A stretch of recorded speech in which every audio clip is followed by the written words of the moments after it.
What a journey this has been for me. We are at episode 8, 9 already. Oh my God, see, where's the time going? We're at episode 9 already. This is the Brian Thomas Podcast in my sexy voice. This episode features Brandon, a soloist with Complexions Dance Company. I just love this man. Incredible movement, incredible person.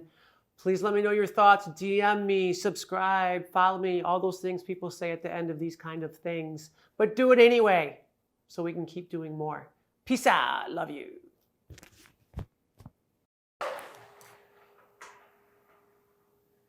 Okay, good. All right. Just give me a mic check. Mic check, 1, 2. Mic check, check, check. All right. Hello, Brandon. How are you? Hi, I'm good. How are you? Doing well. So my first question is, how do you describe your childhood? Ooh, I describe my childhood as a little hard. I had some hardships, but I had dance. I was so lucky to have dance. I was teased a lot for wanting to dance. I was a very artsy kid. I had long hair. I was very eccentric. I always had earrings. I had earrings at a young age. I was loud when I was young. I was boisterous. I had this big energy about me. But when you have a big energy, it also brings along people who don't like that. So as I said, I was teased a lot for wanting to dance, but I continued to do it no matter what. I loved it. I'd go in my room and cry and dance. So it was a lot of that from my childhood. I would say that. So how did you discover dance? Well, I used to watch TV a lot, and I would see dance on there. But also just sorry, let me rephrase it. I have to rephrase it correctly. How I discovered dance was when I was young, whenever I would hear music, I would just be dancing. It didn't matter where I was. I would be in the store. My mom would be like, sit down. I would be like, but I can't help it. As I said, I would go in my room, and to get out my frustrations, I would dance. And to say that I found dance is kind of hard. I kind of feel like dance found me at a young age. I knew it's what I wanted to do. I didn't know you can make a profession out of it, but I knew I wanted to dance, always. So how did you... One second, sorry. This is for me. I know my eyes are like, I'm trying not to look over. But these are good questions. These are good questions. I know, I'm like, these are good though. I'm already thinking, I'm like, wow. So there's a stigma among being black men and pursuing dance, like the whole patriarchy. How did you handle that? Well, I've always had this drive in me that is like, I will always do, sorry, I have to rephrase it. The stigma for the black man in the world is that we're supposed to be one thing. We're supposed to be strong, we're supposed to go to work, we're supposed to bring home the bacon. We're just supposed to be these untouchable figures that have no emotions and don't go through things. But my whole life, I've just tried to be the person that shows that there's so many different parts of us. For me, especially in the dance world, I know that I don't always see many black male dancers. And I know that that's something that kept me pushing, because I was like, I want someone who's young to look at me and be like, he can do that, so then I can do it. And that just constantly kept me going. I also had a lot of instructors that were pushing me and were like, Brandon, you can do this. For college, I went to Towson University for 1 year, and I was the only male in my class, but that just pushed me even more. I was like, I want to do this, I have to do it. I also got a chance to see Alvin Ailey perform at the Kennedy Center when I was in high school, and to see those strong black men up there was also something I was like, you know what? I can do that. So I said, that's what I want to be for someone else. So. I just want to throw... Thank you. How's the questions so far? They're good. The questions are good. I'm trying to think about them first. You're warming up. I like that. Yeah. You're opening yourself, which is very. Definitely. It's very different to be more open, because I feel like as a dancer, we don't really get the chance to be ourselves all the time. So when we're asked to, it's definitely like, whoa. It's like going back and tapping into things that you haven't before. So it's nice to be able to do that. Thank you. Yeah. So if dance wasn't an option, what would have you been doing right now? If dance wasn't an option, what would I be doing right now? Probably somewhere laying down crying. I'm just kidding. But I mean, honestly, if dance wasn't an option, I don't know. Dance has gotten me through so much. I don't want to sound cliche and be like, dance is life, but honestly, it really, really is. There were so many times where I didn't have the answers to things, and I would listen to music, and somehow I felt like the music was speaking to me, and I was able to translate it through my body. I mean, going out with friends and things like that, and meeting people through dance. So my honest answer would be, I'm not sure. I don't know where I would be right now without it in my life. So for you, dance is life. Yes, honestly, that used to be my email for a while too, dance is life. Because it really is, it really is. Even when you start training as well, it becomes your life. I was talking to a friend the other day, and we were speaking about like when you're training and how your body is and where your mind is compared to when you're not like training is just so different. It's just a different way you carry yourself. It's a different way that you think. It's amazing. Cool. So you kind of mentioned a little bit about the struggles of making it as a dancer. You are now one of the dancer soloist or principal. Yes, at Complexions. Yes, thank you. So that's one of your successes. Thank you. What other successes and struggles that you've encountered making it as a professional dancer? Well, some more successes. I was able to work with MCM Worldwide, which is a clothing line. I was able to work with Gap as well, which was a success. I think some of my struggles would be partially my body. I have had an instructor tell me that my butt was too big for ballet and that it was obstructing my arabesque. And I would work so hard to get it down, but it's literally my body. Like I couldn't do anything about it. I couldn't change. I mean, of course I can work on it and I can try, but literally the way that a black man is created, we just have these extra muscles or this extra, meat, for lack of better words, on our body. So I had to come to terms with my body and the way that I was shaped. And my father also was a bodybuilder, so he kind of passed down those, that body to me. Some more struggles that I had. I think another struggle that I had in dance was that I think being technical, because I love dancing so much that I would just always just throw myself around. But it was like, Brandon, you have to go back to the basics. You have to go in ballet class, you have to be serious about it, and you have to do that. One more thing that wasn't really a struggle, but it was more of something that I think that a lot of people should think about, is when I was training at ALE, I had a moment where I was like, how am I gonna become a professional in this? So I had to sit down with myself and be like, Brandon, how are you gonna train? What is gonna be different about this? How are you gonna come to class? How are you gonna prepare yourself for the professional world? So, I mean, for a bit, I guess that was a struggle because I just loved it so much that I was just doing it. But you have to have those little moments and talks with yourself, and they help a lot. So that's something I wanna share with everyone to make sure they do. That's good. So, well, we talk about struggles, and one of the struggle is racial discrimination. Yes. It is an ongoing battle within the community of people of color. As a black man, have you ever experienced being discriminated, both professionally and personally?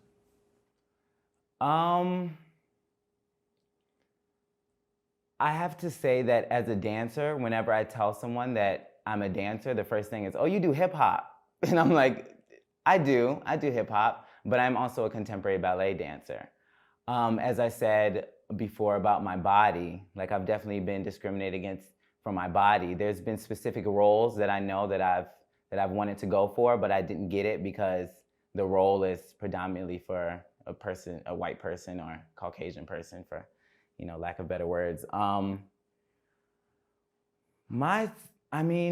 I've just always been a person to just push and just try no matter what people tell me. I had someone tell me one time that you have to think of life as like you're a horse with blinders on and you have to just keep going. So I try constantly to block out any kind of discrimination.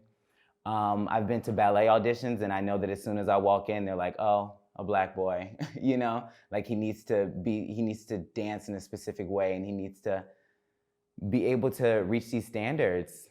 And for a while, I'm just like, I don't care about those standards. I'm creating new standards. Like this was one way, and we've done this for so long, but now it's time for a new way. And I think it's time to show that people that look like this can do whatever they want to do.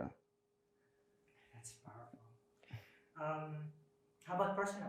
Like with the whole Black Pers- Lives Matter movement and whatnot, any experience that you can remember?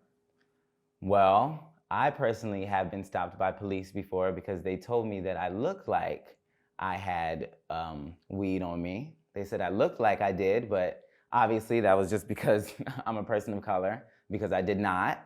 I did not have that on me, but they stopped me. I've been followed around in stores constantly, like, and the other thing is, it doesn't matter what you have on. I've had on a suit and I've been in a store and I've been followed around. I've had on name brand and I've been followed around many a time. I'm trying to think, it's because it's such a day-to-day thing being discriminated against that it kind of becomes engraved in you, and you try to think of specific things, but it kind of becomes your life at some point. Yeah, I mean, people have been like, are you a basketball player? I mean, obviously because I'm tall, but it's also like because I'm Black, and I'm like, no, I'm a contemporary ballet dancer with Complexions Contemporary Ballet, because, Black men can do that, and that's a thing. How do you fight those microaggressions that you experience on a daily basis? You've mentioned it's been ingrained in you, but it should not be ingrained in you. Right. So how are you fighting that now, especially now more than ever? I'm fighting it with doing things like this, instead of fighting it with of course I could yell at people. I could fight with people. We could all do that. We could all put our energy into being negative or stooping to their level. But it's really better when you just show people. Someone can tell me I can't do something and I can be like, I can, but how much does words do? Words don't do that much. You show with action. You push and you try and you fight. And I'm constantly fighting. And with things like trying to be in predominantly white spaces, like television, which I'm getting into. I recently did something for Netflix, and there was 8 dancers, and I was one of 2 dancers who were of color. So it's things like that, like infiltrating these spaces that have been predominantly white and being like, look, I'm dancing right next to you. So what does that mean? That means that we can all dance together. We can all be together. I think that's the best fight, is peace and love. Good points. Oh, thank you. How are you doing so far? I'm feeling good. I love your energy. It's giving me so much power. It's giving me so much power. I love interviewing people. Yeah, the energy you're giving is amazing. Thank you. So, we're halfway. Go ahead. Sounds good. All right, so. Sorry, can I just get a sip of water? Go. Yeah. Give me a pause just for a second. Because I guess I can also wait, but I used to be a person who was like, yeah. Like that used to be me because I felt like I always had something to prove or I always had to show someone something. But really, when you just settle into who you are and you start to love who you are and just be like, this is me and this is what I have to show, is when people are like, oh, okay. That's what that is. I respect that. Okay, cool. But if you're just like, this is who I am, it's like, it's just, you get lost in translation. If you translate stuff, just chill and you just be who you are. It works out. Yeah. The way that you actually show your voice is different. Exactly. And that's what the world needs now. So another issue we are constantly battling. I'm saying we because I'm also a person of color. Yeah. Is lateral oppression. Is that when the oppressor becomes an oppressee? Have you ever experienced this type of oppression within your own community as a Black man? I mean, definitely. I think that it trickles down. Sorry, lateral oppression, that's so interesting because I was actually just talking to a friend about that and how when other groups oppress other groups, it becomes oppression within the own thing, because we can go even into I guess even like LGBTQ groups as well, like people who are, homophobic and things like that within the community, then we start to be mean to each other. And as a Black man, I would say that I have had like teachers who are of color tell me like, you're not gonna make it. Like you just need to Or what they do as well is they teach us or they train us in order to get into specific companies. For example, when I was in high school, a lot of our training was just to get into Ailey or Philadanco or companies like that, which is amazing. That is so amazing. I love those companies. But I was also interested. I was like, well, maybe I could be in ABT. I could be in New York City Ballet. I could be in Complexions Contemporary Ballet. Like, I want to be able to be trained in that way. And I think that's where lateral oppression comes in, because they were telling me that I can't do it based on the fact of how times have been where we haven't had many people who were able to do it. But that's another way where I was like, no, I'm gonna do it. I'm gonna make it happen. Like, no matter what. And I'm gonna show you. And for a while, like I said, I would fight with them back, and I'd be like, I can't do this. Why are you being so mean to me? But sometimes it's engraved in them as well, where they're really not trying to hurt you. They really have your best thought in mind, because they're like, well, for years, Black people haven't been invited into these spaces, so let's just go ahead and set them up in a way where they won't get hurt. But it's like, I gotta do it. I have to create that. The only way it's gonna be created is if I show it. It's because you want to take up space. You're taking up space. Exactly, taking up space, and then once I take up space, then the next person's gonna come in and they're gonna take my space, and then they're gonna create something new, and then after that, the next person's gonna come in, and then all of a sudden, it's gonna create this whole new narrative, rewriting the narrative that we can be in these spaces, but it has to start with people who are ready to do that. That's great. So I know it's hard not to look at him.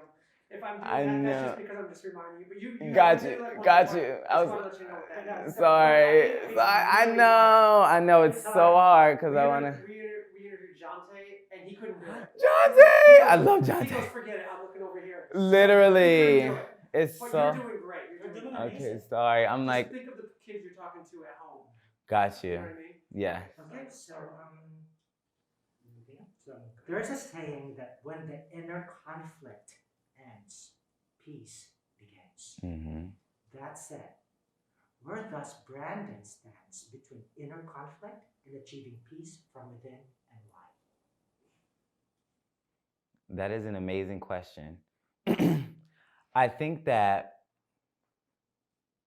having inner peace is something that is gonna continue to work on. Like this, it's never something that I think that we achieve completely, but I think that we do get to a place where we are just happy with the work that we are putting in.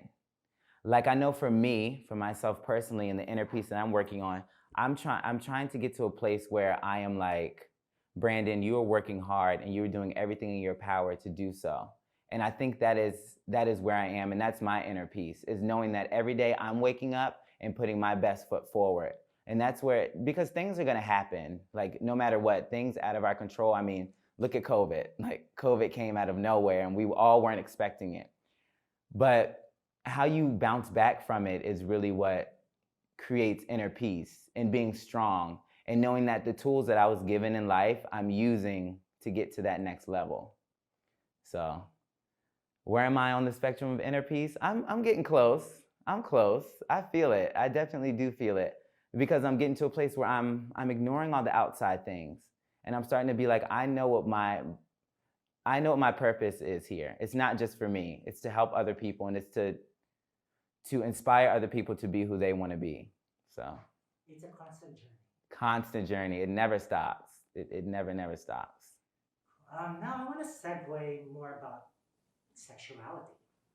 How do you describe yourself as a sexual being? So I myself, as a sexual being, I identify myself as pansexual, meaning that I love people based on how they make me feel and the energy that I get, not on the physical vessel that, that they are in. It's a little bit deeper than just the outside for me. Like, I love people with good hearts. I like people that make me laugh. I like to make other people laugh. I like people that look me in my eyes and are real with me. I like to be real with other people. I like people who understand that life is a constant thing that is not always perfect. And if you want to grow with me, I want to grow with you. And that's another thing about me too. I love growing and learning.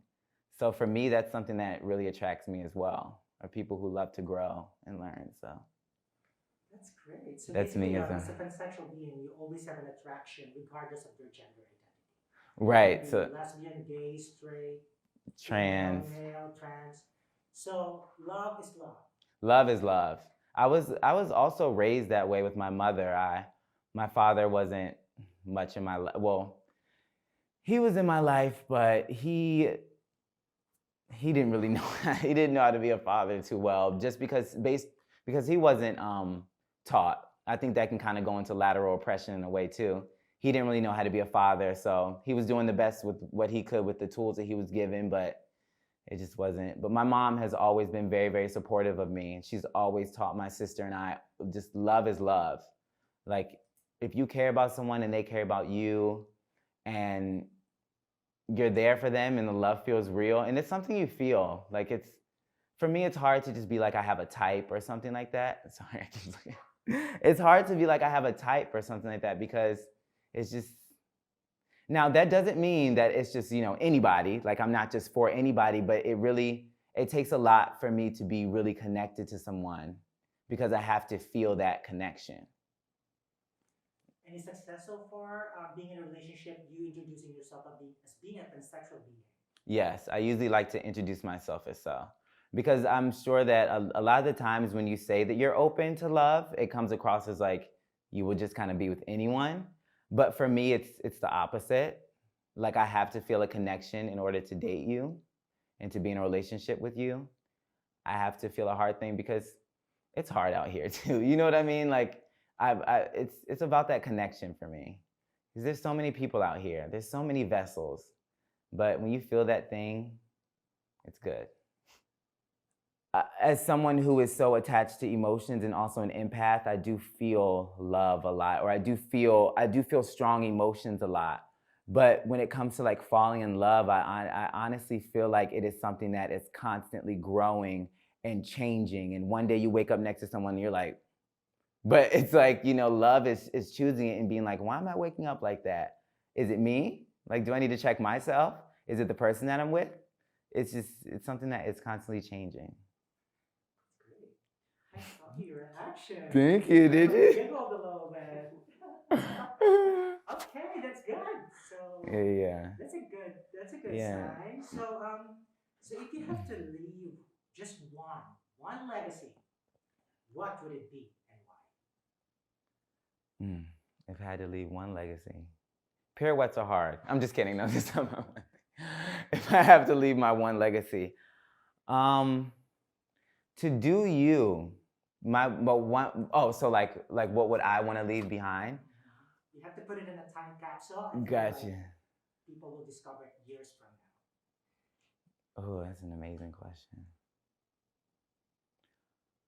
I would love to leave a note that said that there was a pansexual man named Brandon Gray from Maryland that moved to New York to find out who he was, and found out his love language, and found out what he wants from the world through dance. And also that whoever you want to be, wait, let me rephrase that. Let me think about that for a second. Take your time. Because Actually, let me rephrase this question.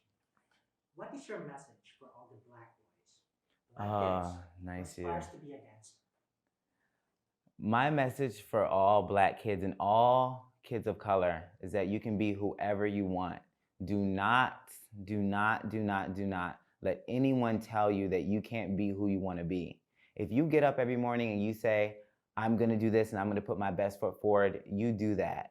Don't let your parents, don't let your teachers, don't let anyone of authority, authority that we have, in the life. That's another conversation though, because everything is man-made. But don't let anyone who is put in a place in your life tell you that you can't be what you want to be, because you can. And I think now more than ever is a time to rewrite that narrative. You see someone in a movie that doesn't look like you, but you want that role, you go, you get a monologue, and you work, and you act, and you sit in your room, and you're like, how can I make this about me? You go to those auditions, you stretch, you put on those point shoes every day. You want to be a principal of New York City Ballet? You do what you know you need to do to be a principal of New York City Ballet. You want to be in complexions? Go to the classes. look at Instagram, hit people up, try it. Also, do not let Instagram get you down either, because we see people every day who are doing all these turns and kicking their legs up and things like that, and it can get like, oh, I can't do that. But work at it, try it, do it. Don't get sucked in by the technology that we have now. The will is all in you. Don't get here. Remember that it's here. I would say that. Powerful. That's your legacy. Yeah, that's my That's legacy. no. Yes, That's eternal. That's my legacy. Is So, do it. We're almost done. Oh, How do you feel so far? I feel so good.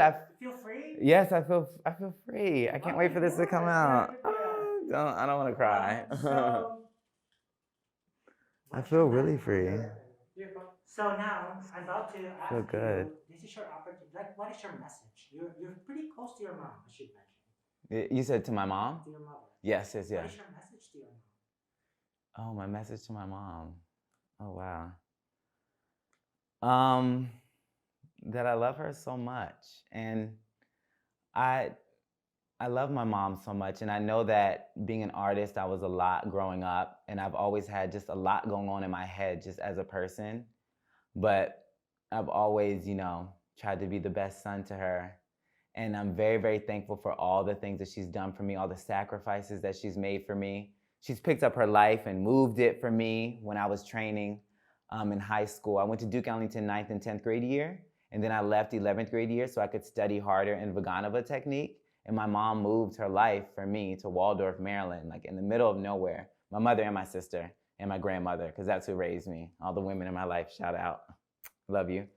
And I just want to be thankful, so thankful to her. And also my sister for raising me, and also my grandmother. Three strong women who have always been behind me. Behind every black man is a strong black woman. So I love them, and I want to let them know that. And all this is for you. Everything that I do is for you, and I hope you're proud. Waldorf, Maryland. Yeah. Maryland. I was in the Air Force. So you know that Waldorf is like Space? Oh my God, it's like an hour away from the Surfer Space. everything. Yeah. I was raised in Prince George's County though, like Laurel, Maryland, that area. You know, Andrews Air Force Base. Yes. I also have some military in my family as well, which was hard with the dancing too, because all the men in my family, either they played like basketball. My father was in the Marines. My uncle was in the Army. My grandfather is a lieutenant colonel. So whenever I would go visit his house, he would be like, so when are you joining the Army? And I would be like, never. Because I'm doing first and fifth position. Is that the reason why you're not too close to your dad? Because of the Marine upbringing? It's funny. It's a different world. Because what's funny about that? Because my father, like, even though he was in the Marines, he also did some modeling as well. And he also did some TV as well. I just honestly feel like that generation, they were oppressed a lot when they were young. And they weren't allowed to be who they wanted to be. And I think that trickled down into me. And maybe he saw that I was able to be who I wanted to be. And I don't know if he really enjoyed that so much. But that's something I'm constantly searching too. We talk every now and then, and I would love to have that conversation with him when I'm ready. But I think that I've gotten to a place where I'm becoming the man I want to be. And I want to make sure that when I do speak to him, it is from a place that whatever he says is not going to obstruct or change any kind of journey that I'm on right now. But yeah, he wasn't really taught how to be a father. He got some work to do. He got some work to do. So I want to take you back once again. Oh, my shoe's squeaky. When you were bullied, you mentioned. Yes.